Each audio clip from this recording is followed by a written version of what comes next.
me, Father, for I have sinned. It's been...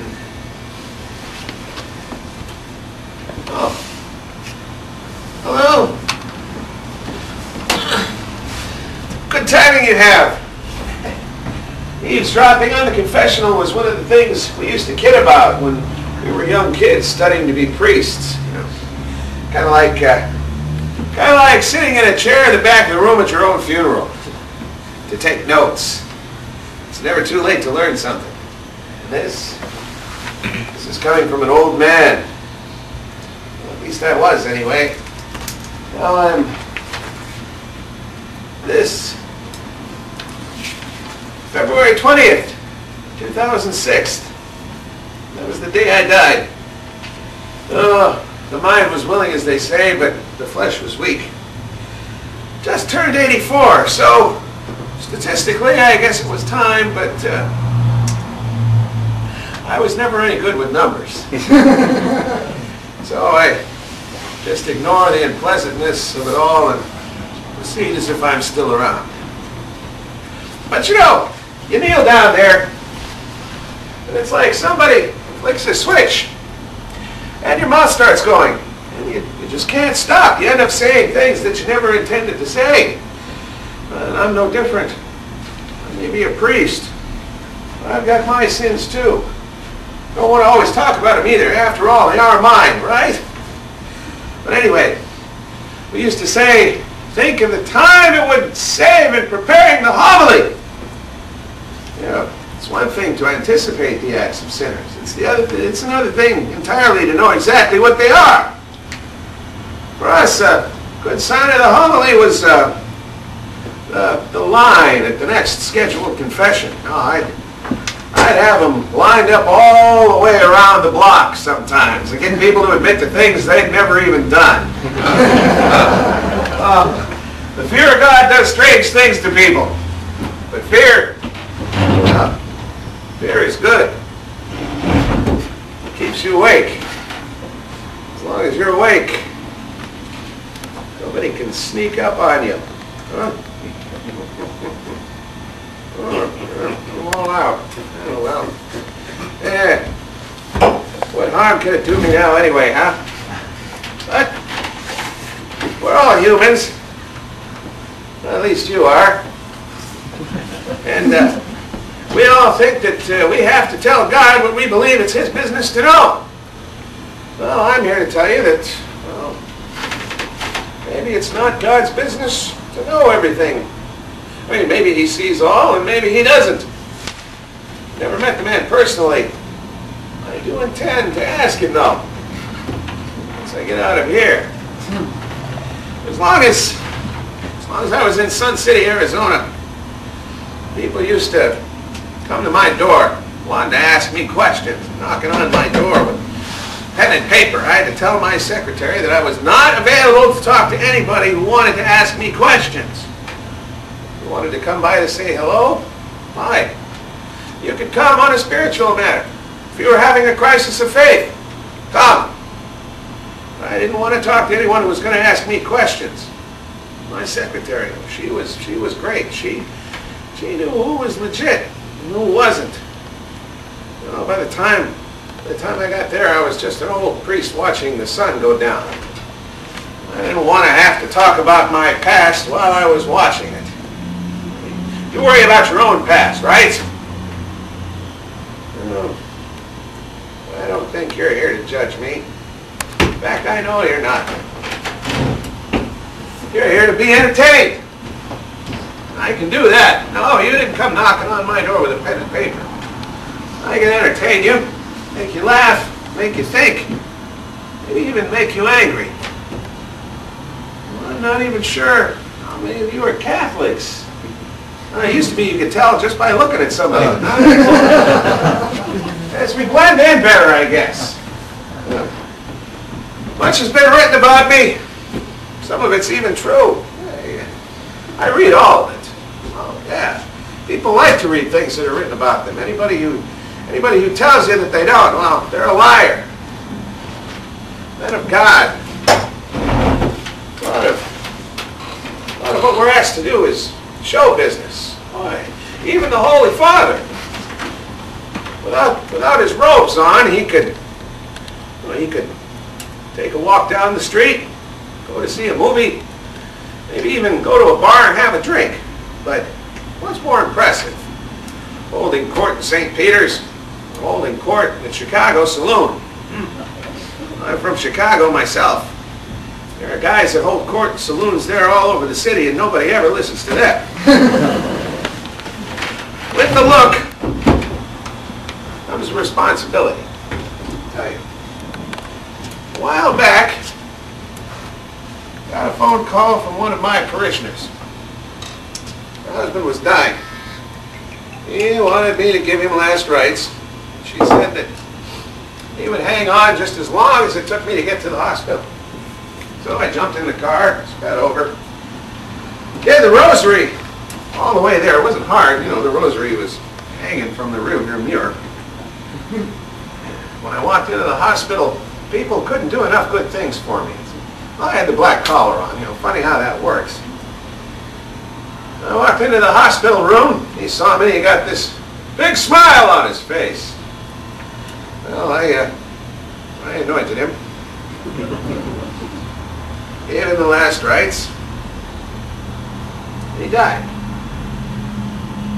He would not die until I got there.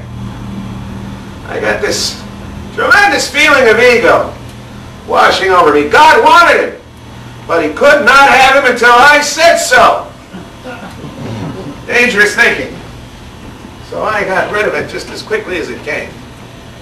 It's when you begin to think that you belong at the right hand during your time on earth, well, that's when you can run into some real trouble. And the Lord started the tempting with Eve and the apple, and believe me, gotten a lot more sophisticated since then. But I choose this vocation. I've never wavered from it. In fact, in many ways I've grown into it. It does. Starts out like an enormous set of ill-fitting clothes. But you know that no matter what happens, you're going to grow into them and those clothes are going to fit. It's like this collar. Starts out as a loose necklace and ends up being a choker. What's the first thing a priest does when he gets home? Takes off the collar. But you can't allow the church to turn into an untied shoe. No. It has to be managed. And the person charged with tying it all together has got to have more skills than piety and fluency in different languages. No. You can't run the church on Hail Marys alone. When I said that, they really came down hard on me. They said it just confirmed all the bad things that everyone had ever said about me. No. I'm in the simple business of saving souls. Rule number 1. Don't lose your own in the process. Well, there. So many places I could begin, but perhaps the best thing to demonstrate what a dilemma we all face is humane vitae. You know what humane vitae is, don't you? Why, in fact, I see some of you squirming out there, so you must be the married ones. But, while I realize we are great in number, I also know that we are not alone. So, in the interest of fairness, I will quote from Pope Paul VI, 1968. We're obliged once more to declare that the direct interruption of the generative process already begun and, above all the direct abortion, even for therapeutic reasons, are to be absolutely excluded as a lawful means of regulating the number of children. Similarly excluded is any action which either before, at the moment of, or after sexual intercourse is specifically intended to prevent the procreation, whether as an end or as a means. So, taking all that into consideration, you can see why it became increasingly difficult for me as head of the Vatican Bank to explain why the Catholic Church owned a substantial amount of stock in a pharmaceutical company that manufactured birth control pills. Oh, I can tell you, after logging many hours on my knees, the answers to that still would not come. So apparently the confusion was heavenly as well as earthly. Oh, what a tiny profit we made. And one can only imagine the amount of good that can be done with such a windfall. So you can see, the road to goodness cannot be mapped out in advance, but it can be paved with gold. In 1958, New York Cardinal Spellman said, and I quote, "Next to Jesus Christ, the greatest thing to happen to the church is Bernardino Nogara." Well, now that I'm here, I would like them to bump Mr. Nogara to third place. Oh, what praise, though, and for a layman still. As Bernardino Nogara, at the urgings of Pope Pius XI, was charged with handling the finances of the Catholic Church with an earthly flock of $500 million to attend to. Apparently the Holy Father thought it best to leave the money changers to their own devices. Well, Bernardino Nogara, he opened the church's eyes to things that she had never gazed on before, from spaghetti to insurance to real estate. In fact, the Catholic Church actually owned stock in the company that built the Watergate Hotel. However, when that became infamous, we all collectively prayed, "Father, forgive us, we don't know what we do." Indeed. As I've said before, you can't run a church on Hail Marys alone, but Bernardino Nogara showed us exactly what you can run it on. You see, caring for the soul, that's free, but caring for the body, that requires some serious cash flow. Oh, good stuff, this. Oh, wine may represent the blood of Christ, but Chivas Regal is much more popular away from the altar. In fact, if Jesus were to return today, he'd probably turn the water into Scotch whiskey. 12 years old, yes. Oh, Father, forgive me, I know not what I do.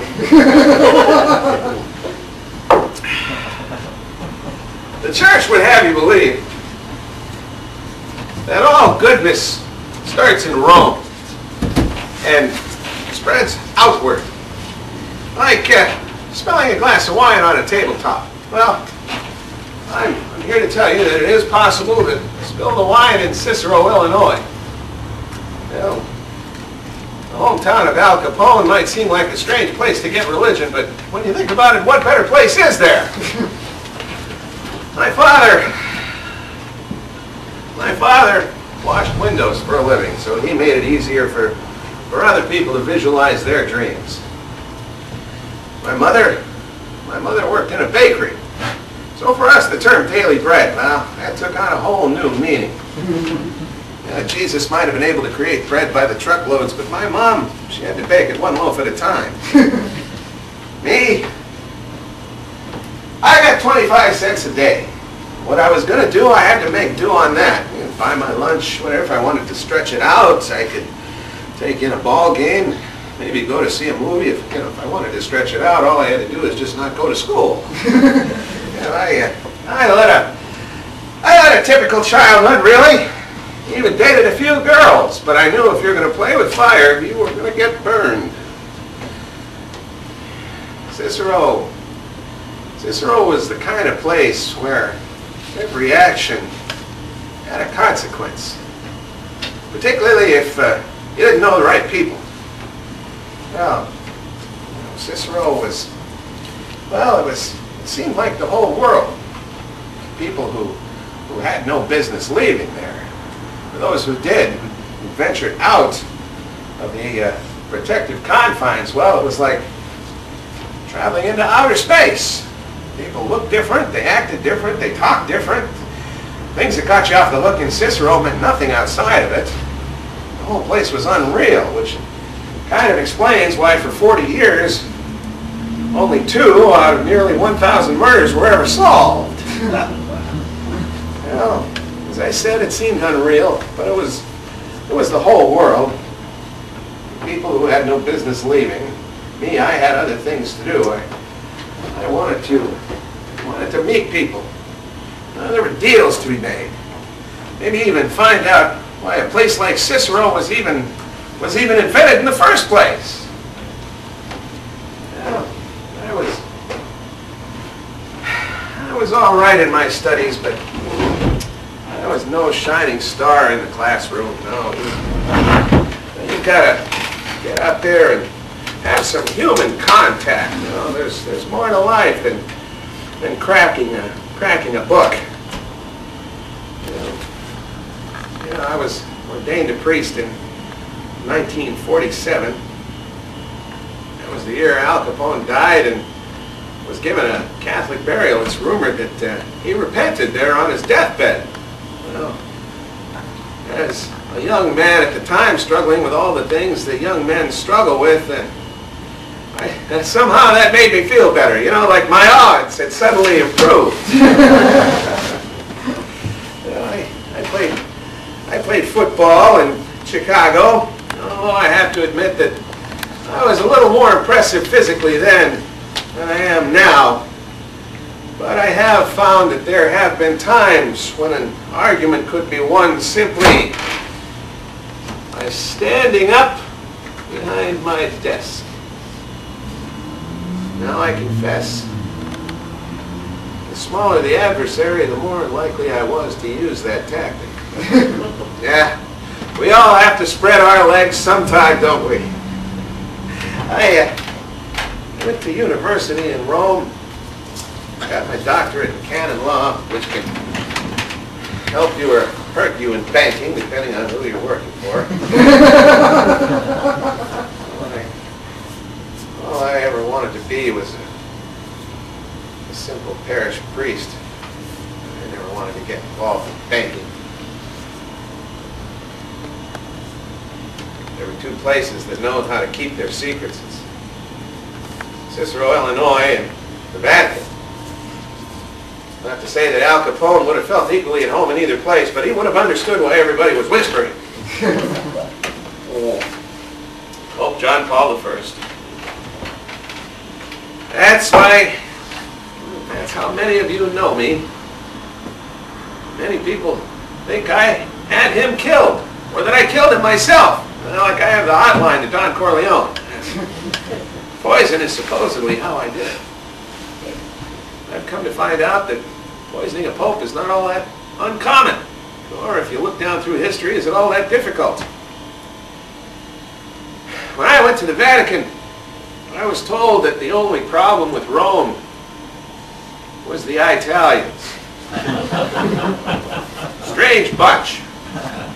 There was a group of Italian workers, 4 of them. They'd been forced to get up from one of their 3-hour afternoon siestas and do some real work. Well, this was right around Christmas time. They were told to go out and clean up St. Peter's Square. So what they did is they just hooked up a big fire hose and just hosed the whole place down. Well, this was late December. The whole place froze. It was like a hockey rink. You're dealing with more piety than brains here. As I said, they're a very curious bunch. See, there are only so many top jobs in the Vatican. You can't just create a patronage job for a buddy whenever he needs one. No.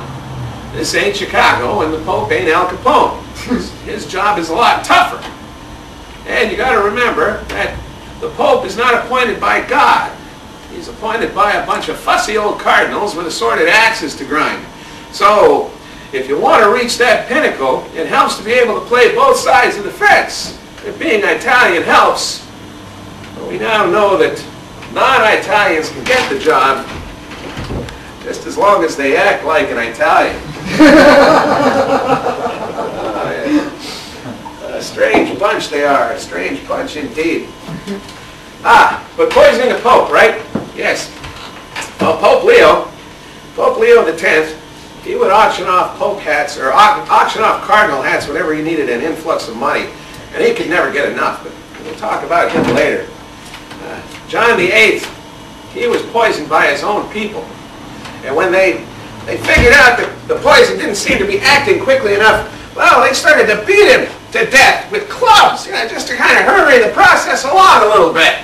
You've all heard the prayer, Lord, grant me patience, but damn it, will you hurry up?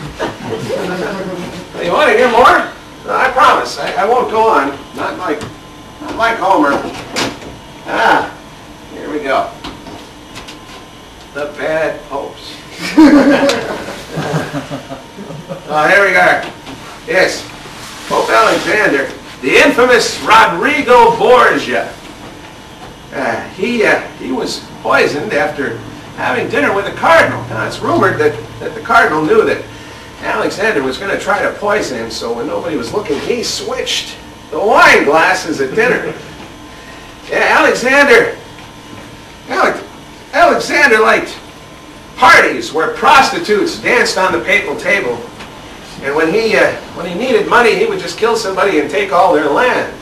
Well, nobody accused this guy of being complicated. You heard the saying, "He who drinks the water in the Vatican will die soon."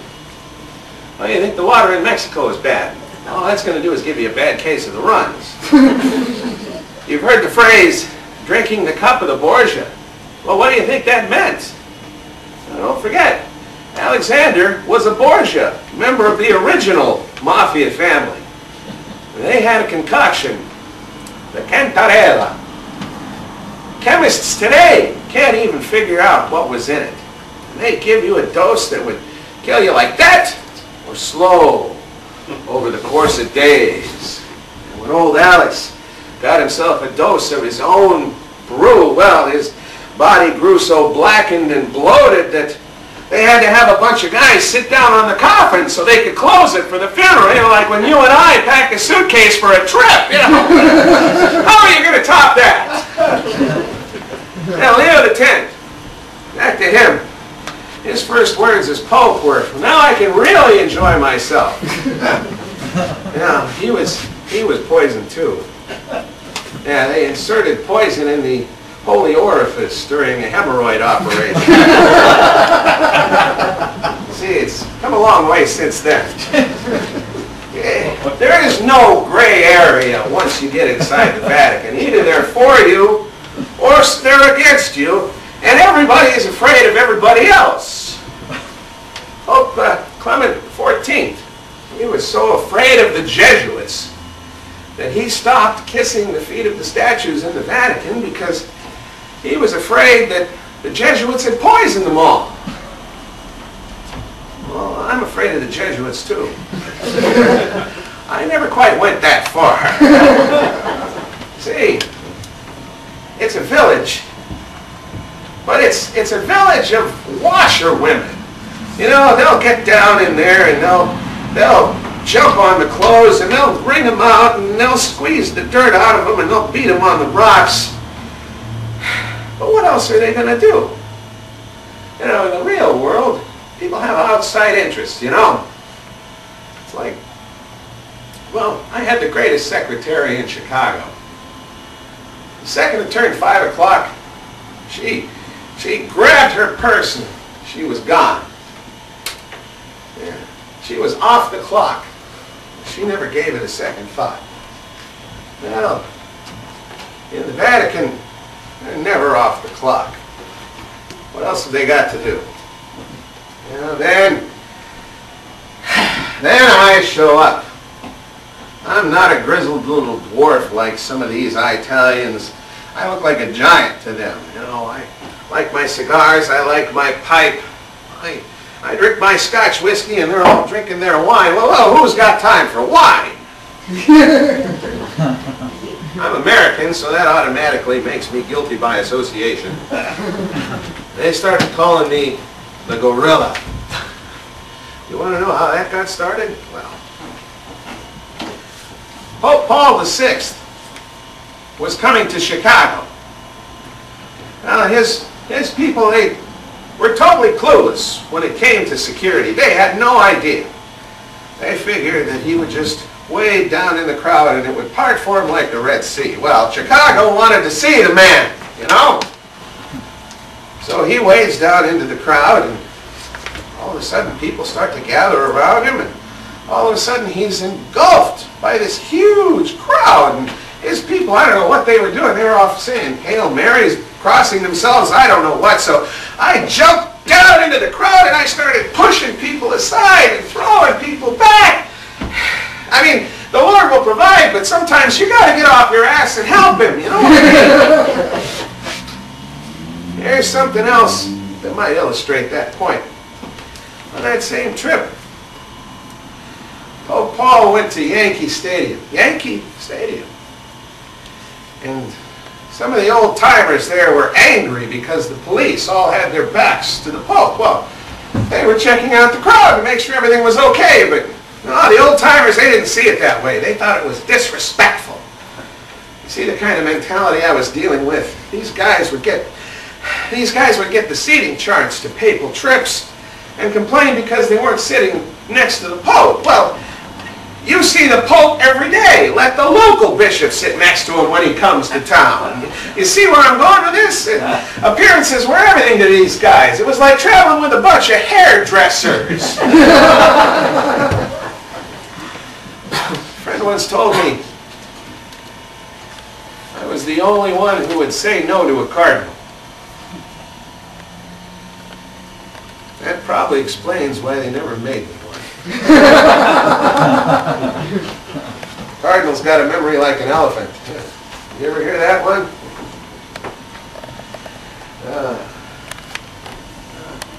I had a comfortable life. Maybe too comfortable. Judge not, lest ye be judged. You remember that one? A lot of selective memory lapses in Rome.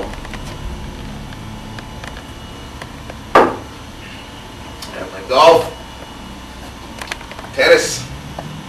I like the physical activity. Games are his creation as well. I find it liberating. I mean, you get too groggy sitting behind a desk all day. Physical activity, it takes the badness out of me. It's like a cleansing of the spirit, baptism of the soul. And it's easy to say, let's all live in poverty, but there are two kinds of poverty. There's poverty in the spirit. That's where you use your money only as a means. And then there's the other kind, where you have nothing. Destitute. That's not the kind of poverty that our Lord speaks about. He doesn't say, don't play golf, you have to go live in a leper colony. No! He says, do what you do to get your own house in order. Do what you have to do to cleanse your spiritual side. It's hard to be spiritual when you're starving and you don't have any shoes on your feet. You can take things too far, you see?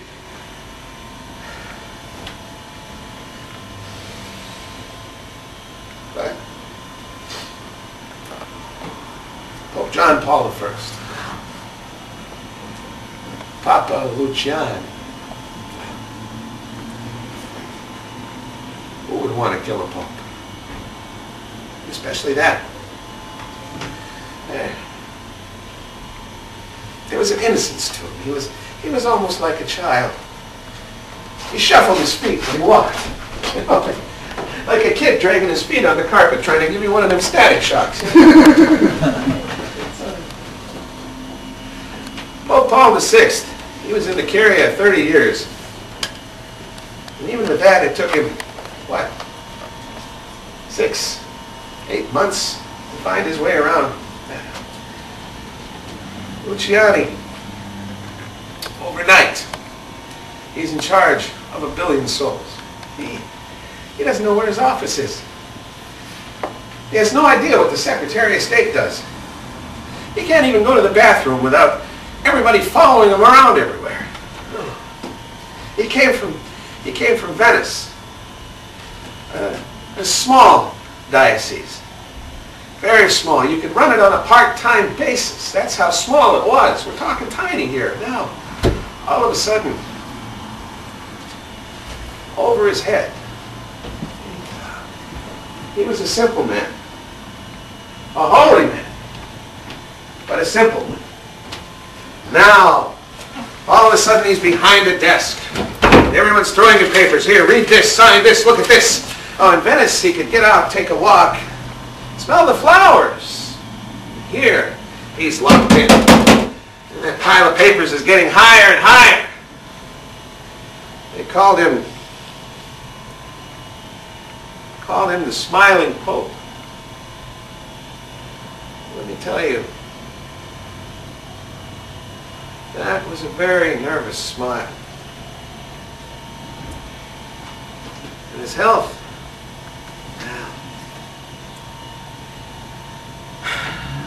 nobody knew it wasn't that good to begin with. Divine providence? Maybe. The stress of it, that's what killed him. Well, people die every day. Did somebody kill them? No. When our Lord wants you, He takes you. He is not negotiable when it comes to that. No. All of a sudden, the whispers start. What am I supposed to do? He supposedly had a list of all the people that he was going to get rid of. And of course, my name was on that list. Well, let me tell you something.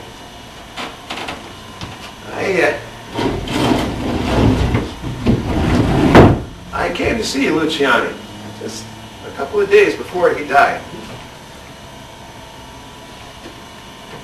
He was very kind to me. Sat down. He thanked me for all the hard work that I'd done. And he asked me to stay on. Funny way to fire a guy, isn't it? Like I said, the whispers kept going and kept going. What was I supposed to do? Jump off a cliff? Well, I'm an American. I've got a job to do, and I call a spade, and that's always gotten me into trouble. But these Italians, well, you never know what's going on with them. You don't know whether they're praying for you or plotting against you. They never tip their hand. The whispers. I would go out to dinner, and I would see people across the restaurant. They'd be pointing at me. Oh, look, it's him, it's him. You know what I would do? I would get up, and I would offer them my autograph. People will say what they're going to say. I know who and what is in my heart. Well, anyway,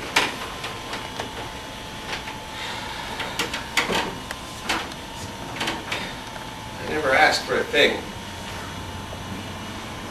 I never asked to be part of the bank. But I never turned down a job either. Well, I could say that it was not my place, and I didn't feel competent. But it would go as far as that. So when they asked me about this job at the bank, I said, "What? Are you out of your mind?" I had no experience with that. Well, the only experience I had with money was the Sunday collection plate. Not that I wasn't any good at counting that. But this bank, well, what I did was I found a small local branch in New York. And I went up there and tried to see how everything operated. And I watched the tellers do their jobs. I watched how everything worked. Asked them how they liked it. It was kind of crazy, and they thought I was nuts, but really, how hard could it be? Well, I always had the ability to organize things. They found that out when I started making plans on all the papal trips. You see, these old-timers, they had no idea. They couldn't even dress themselves, and now all of a sudden they have to worry about plane tickets and lost luggage. You know, when you lose your suitcase, God doesn't find it for you. I do. So maybe they thought I could do all the same things at the bank. You know, organize things. This is turning into quite the confessional. Perhaps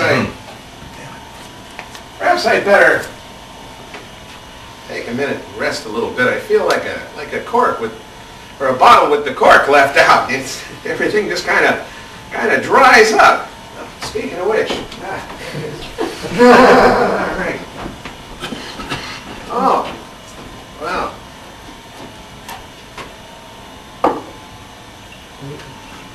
Looks like we got us a dead apostle here. Well, I'll go see if I can round up a live one.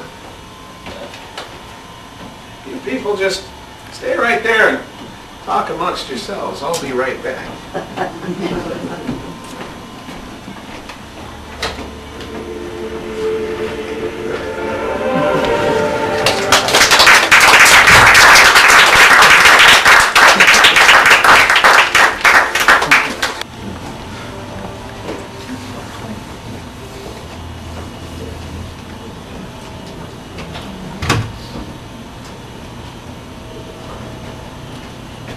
Oh, good.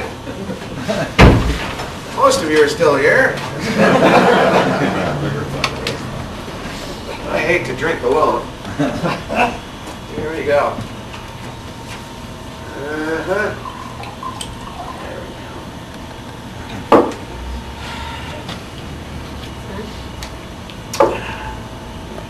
Like water in the desert.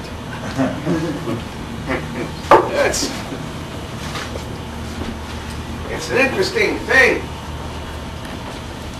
to have my kind of faith. It's different, really. Faith is merely self-confidence. But when you've lost faith, very simply, you've lost your confidence. And if there's one thing I learned in Chicago, lack of confidence, it's a weakness. It's like cracks in your foundation. Married couples used to come to me for counseling, and they would expect some sort of divine Catholic intervention to save their marriage. Well, by that time, it's too late. You've lost your faith. You've merely dumped your baggage at the feet of the Lord, and you're expecting Him to pick it up and carry it for you. Well, He's already done that once before with the cross, and that wasn't too pretty. I mean, He's already saved you once. Why are you asking Him to do it again? And that's the problem. That's the problem with Pope John Paul I and the Vatican. At the Vatican, they lay out all their doubts on the table like fine china. Pope John Paul I was walking through the hallways praying for God to take him. He did not want to be there anymore.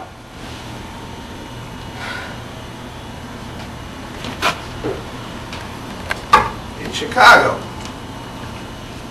priests are praying for the bears.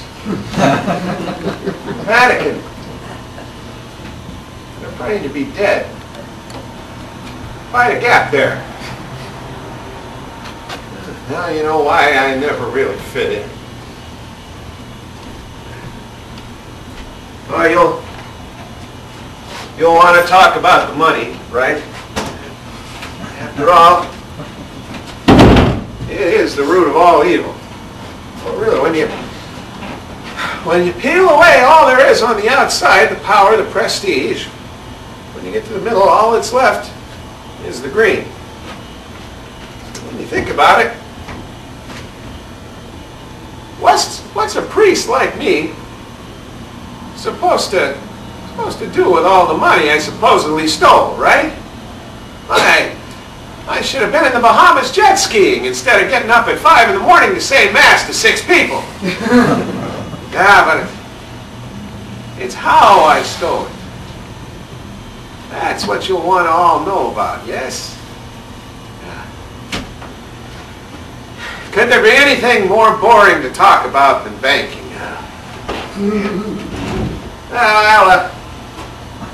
I promise. I'll try to liven things up a little bit. I won't make this like one of my sermons. Always helps me get through this part.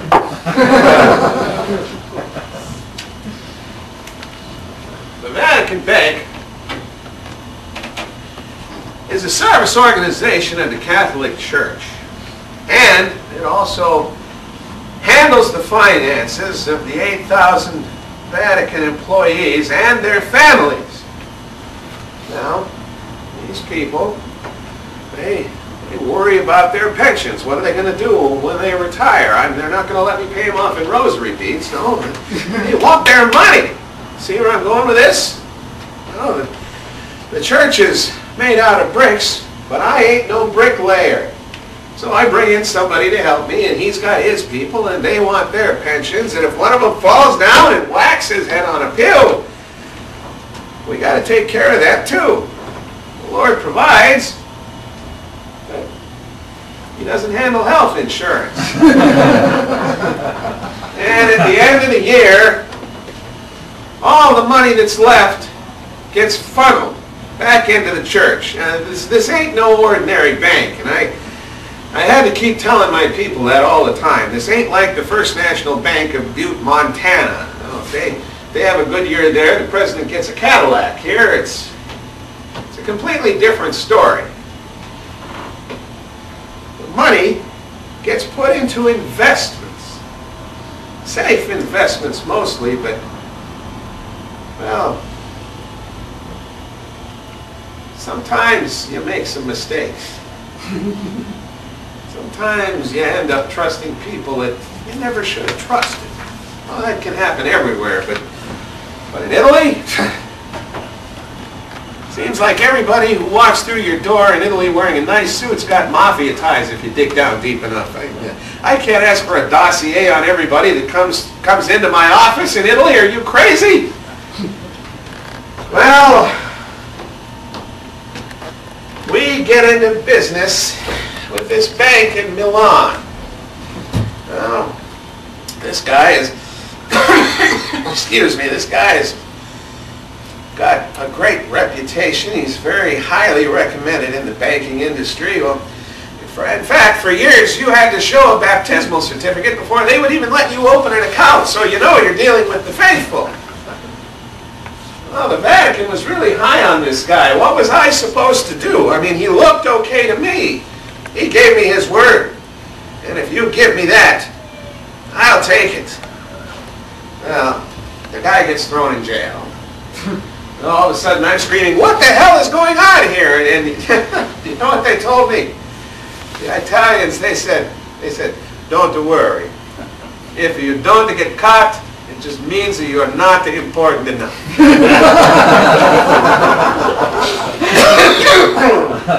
Well, we try to help this guy out, take care of his business while he's in jail, and when he gets out, it's business as usual. You know, in Italy, going to jail is just like going down to the corner store to buy a pack of cigarettes. Oh, and I can't say I didn't get excited about the money. Oh, keep watching the numbers go up and up and up, and it becomes like a game. You forget you're dealing with real money. It's like a whirlpool. All of a sudden, you just get sucked into it. But, well, we're not supposed to be good at this thing anyway, right? We're supposed to be pious and impoverished. Well, when Pope John Paul II comes to me and asks for $50 million to be sent in secrecy to Solidarity in Poland, well,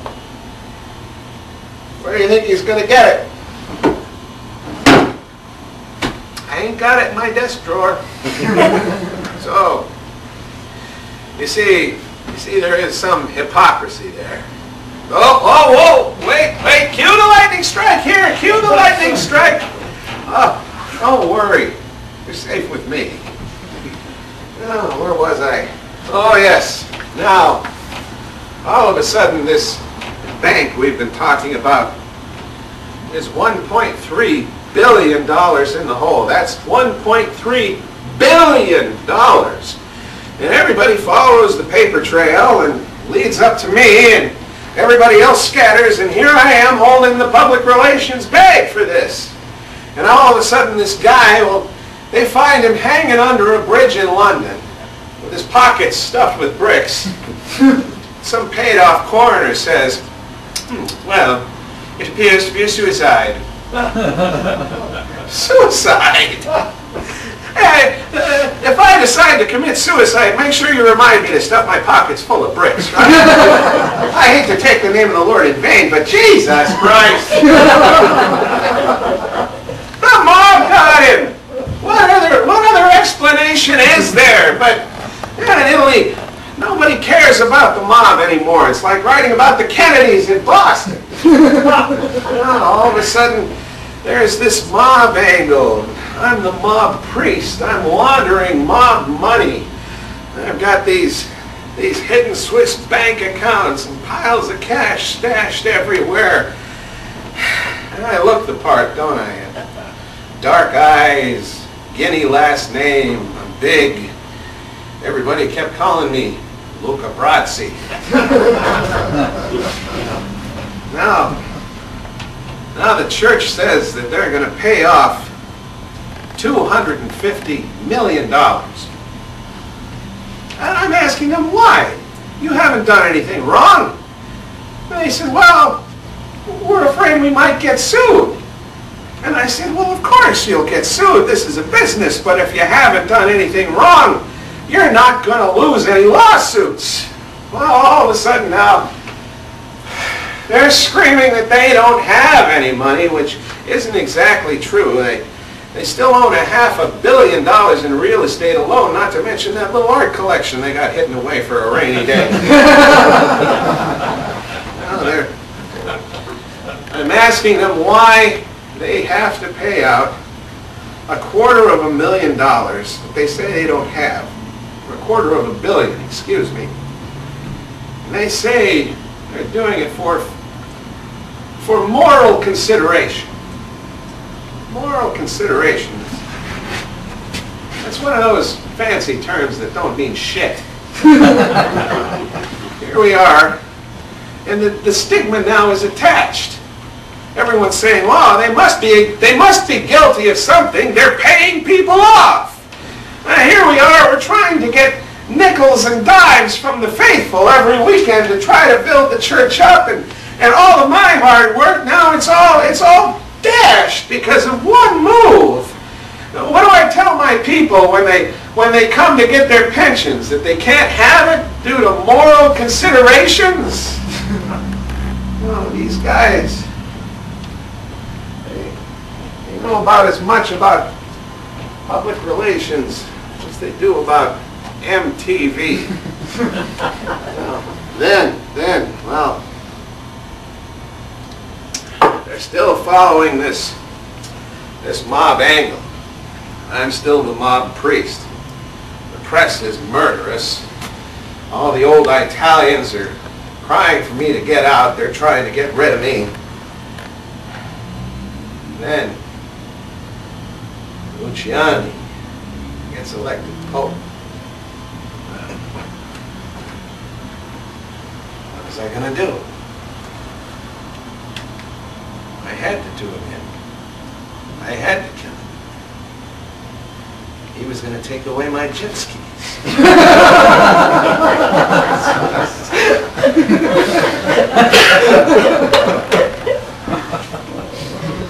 Oh, yeah. Here's the thing. I've led a good life. All the essentials have been taken care of. Food, clothing, Shelter, good shelter too. 15th hole, right outside of that window. Now, if there was ever a game that taxes your faith, it's golf. You ever try to hit with a 1-iron? Lee Trevino himself said the safest thing to do in a lightning storm is to hold up a 1-iron because even God can't hit a 1-iron.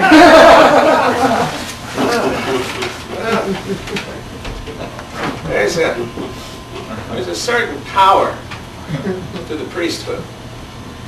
As long as you've got this collar on, well, I could walk down the street in regular clothing and nobody would give me a second look, but put on the black suit and the collar, everywhere it's, hello, Father.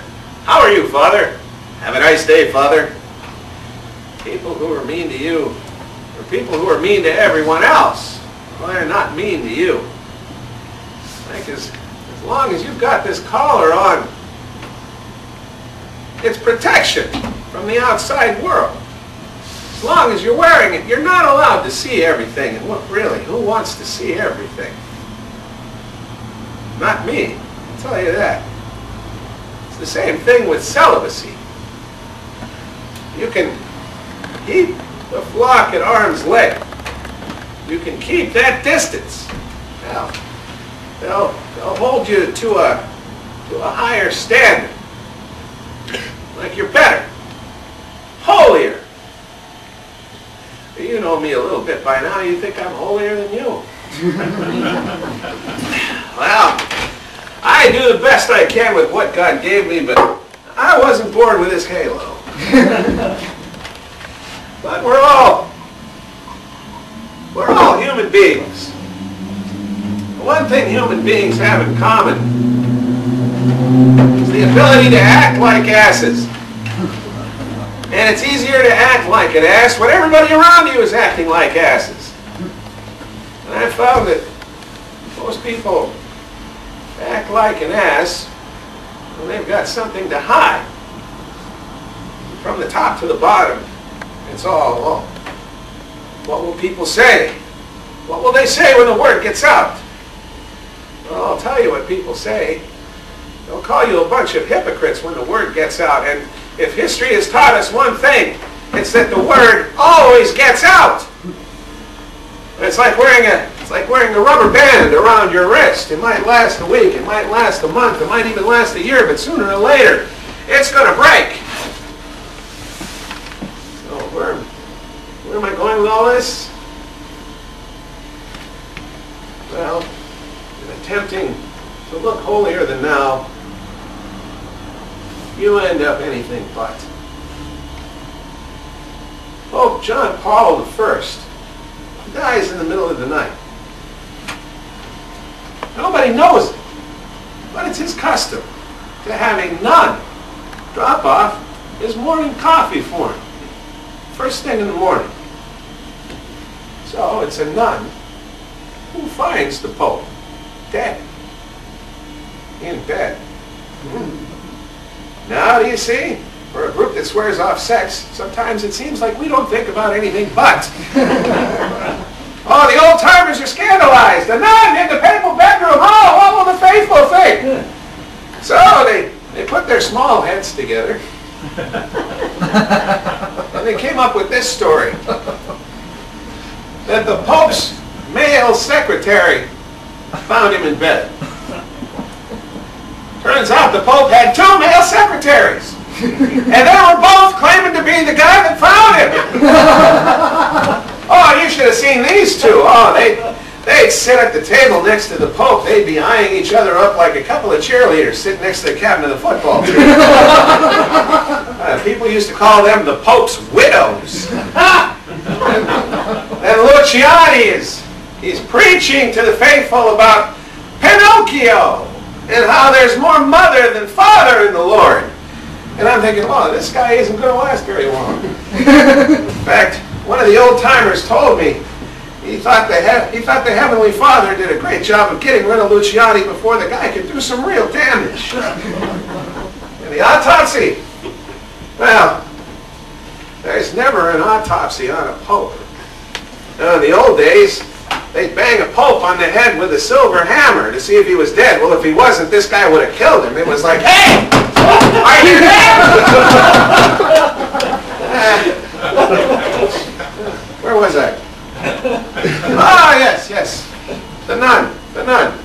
Well, they neglected to tell the nun this story, so she was going around telling everybody the real truth, what really happened, that she was the one that found the Pope. Now the press is just going crazy. They're lying about who found the Pope, and can't you see Oliver Stone salivating over all of this? Apparently, that's how it all started. And even the smallest thing, insignificant. They said the Pope was clutching a paper when he died. Supposedly a list of all of the changes he was going to make in the church, all of the people he was going to get rid of, and of course my name was on that list. Nonsense. He didn't even know where the Vatican Bank was. Luciani was up on the roof one day, had the notes to a sermon in his hand, and a big gust of wind came up and blew them all down into the courtyard. Well, instead of getting up off his ass and running down to get him, well, he went down to his bedroom, curled up on the bed, and he started to cry. This guy was going to change the church. I could have loaded the whole bank vault into the trunk of my car and he never would have even known it. Now the old timers, they're saying that he was reading something. Here's what they said. He was at a pope, so he had to be reading something apopely. He could have been reading the funny papers for all. So they came up with another story that he was reading this book, The Imitation of Christ. Well, turns out nobody could find a copy of this book, Imitation of Christ. There wasn't a copy of it in the entire Vatican. Now the press is going crazy. They're screaming, oh, not only were they lying about what he was reading, they're lying about who found him. And I tell you what, you give these guys a rope and all they'll know how to do with it is tie a noose. Then the whispers start. Oh, somebody said they saw me at the Vatican early in the morning, lurking in the shadows with blood on my hands. I don't know how to break this to you, but I worked at the Vatican. So to me, that was a pretty good reason for being there. Early in the morning, well, I had a 20-minute drive, and I like to get there early, you know. Read the newspaper, have a cup of coffee. And when I pulled in that morning, one of the Swiss Guard comes running over to me. And it sounded like he was screaming something like, I had a dream last night that the Pope had died. Just as I was about to tell him he shouldn't be saying things like that, I looked over his shoulder. And I saw it. The flag at half-mast. And then I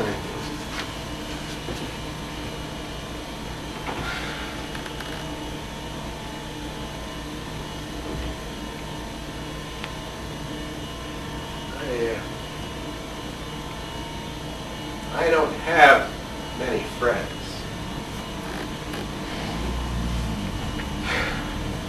In this business,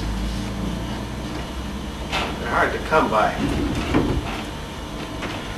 You know what Abraham Lincoln said? There's too many pigs for the tits. You gotta watch yourself. You gotta carry your own counsel in the Vatican. There's more hidden doors there than there are in a whorehouse. Let me tell you. The car I drove in Rome was 13 years old. Looked like one of Mussolini's tanks and probably got the same gas mileage. What do I care? It's just a stupid car. Well, the Vatican car pool gets a new Peugeot. And they asked me to give it a test drive, break it in. So I start driving the Peugeot around, breaking it in a little bit, and all of a sudden the whispers start again. Oh, look who's got a new car. Well, I turned it back into the carpool and started driving my old tank around again. These guys were crestfallen. Turns out I didn't get a new car after all. But the new Pope, John Paul II, oh, the old-timers, they were scandalized. A foreigner? How could a foreigner be Pope? Their guy, the guy that they had picked out for the job, the Italian, oh, geez, I can't even remember his name now.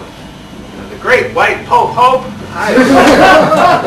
He was cutting back on the linguine, slimming down so he looked really good in the Pope robes, and then he doesn't even get the job. And the poor guy goes and dies from disappointments. And it turns out they liked old John Paul II after all.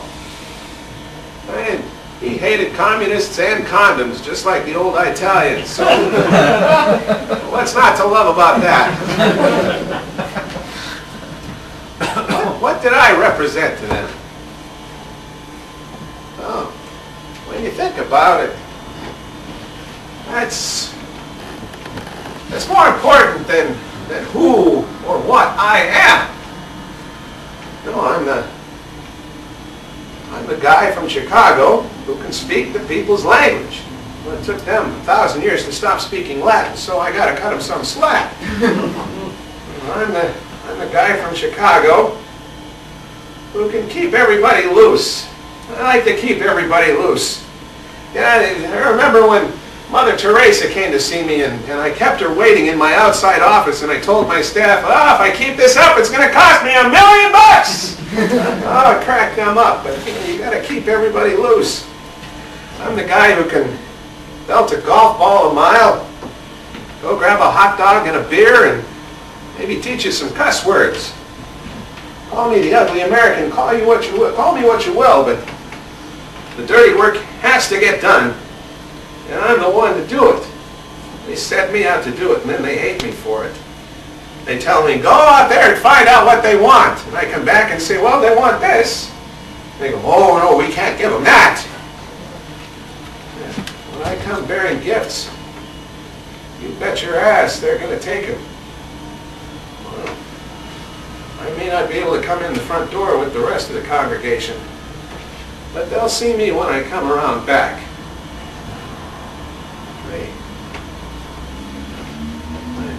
The Vatican, we're like a bunch of animals in a zoo. You can look in and you can watch us devour each other. And you keep building up those walls and those gates and those guards. And pretty soon all the guards and walls and gates aren't going to keep anybody out anymore. The Rome is burning. And you can say the rosary all you want, but it's not going to keep those flags away. We're like the last holdout. I remember when I was in Chicago, this 90-year-old Italian guy, the last holdout. This company wanted to build a department store, so they bought out all the houses in this neighborhood, all except his. He refused to sell. So they bought out all the houses around him and figured, well, we'll just build it up around him. So this old guy sat there for years surrounded by dirt, parking lots. They waited for him to die, but he didn't. He refused to die. He stayed alive just to spite them.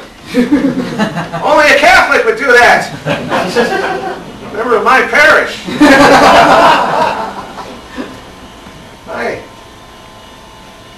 I tried to reconcile the old with the new. I served 3 popes, and I'd done what I was told.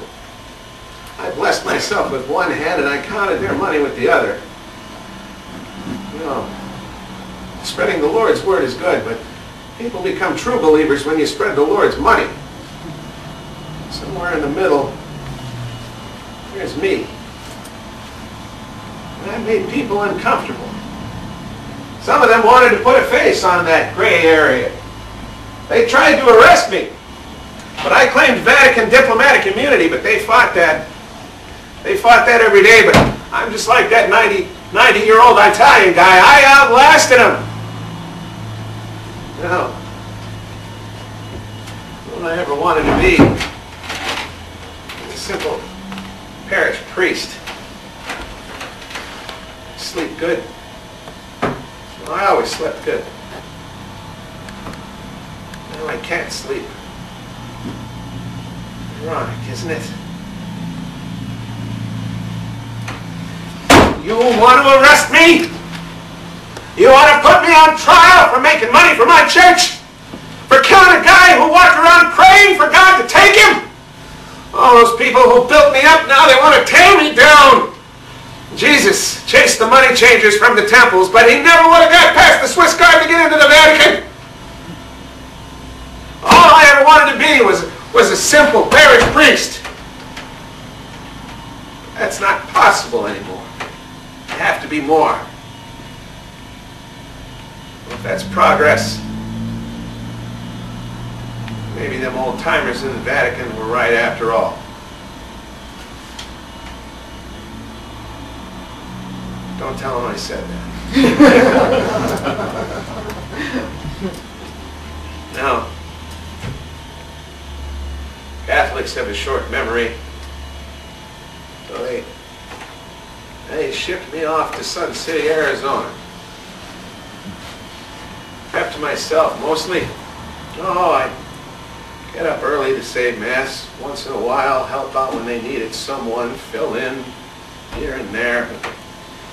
Kept to myself mostly. There were some old-timers there, Vatican survivors. We'd get together and talk. One day, one of them asked me, what's the worst thing anybody ever said about you? No. And he didn't want to answer that. But I did. It was right after Luciani died. A man walked up to me and told me that I had no soul. If he had called me an asshole, I would have punched him in the face. But he didn't. He walked up to me. He told me I had no soul. And then he turned. And he walked away.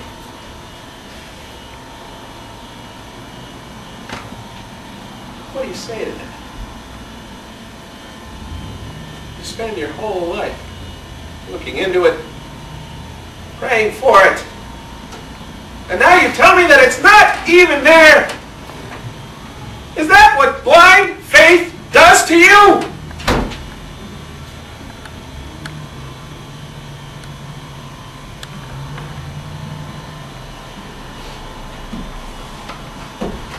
It's getting late.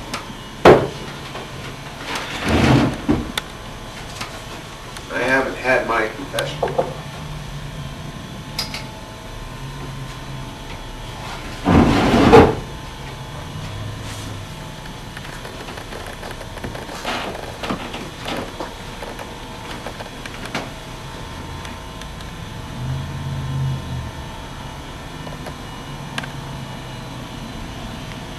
You're wondering what I'm going to tell him. The same things I've just told you.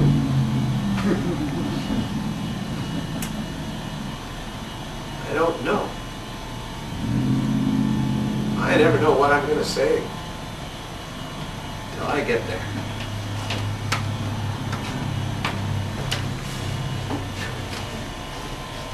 Oh, I've been wearing this thing out. No rest for the departed, right?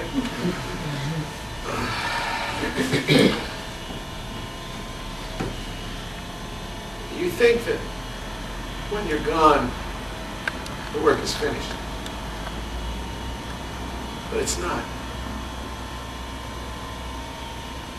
The work goes on. I worked for everything I've got. I'll work for this too.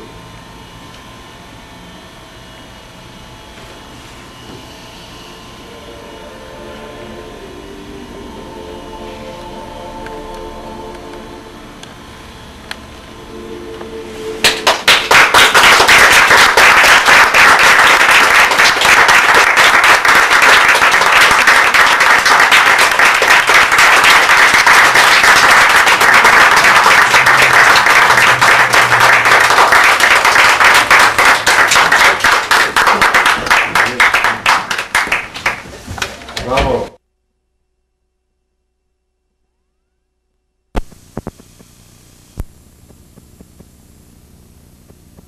Want to sit down? Can I get you something? Yeah. You ever see the door open like that? Oh, I knew it had to be you. Don't get many visitors, huh? No, not lately. You look different, actually. Yeah? So do you. Is that a compliment? Just a statement of fact. Hey, would you sit down already? I'm sorry, I guess I'm just nervous. Don't you think I am?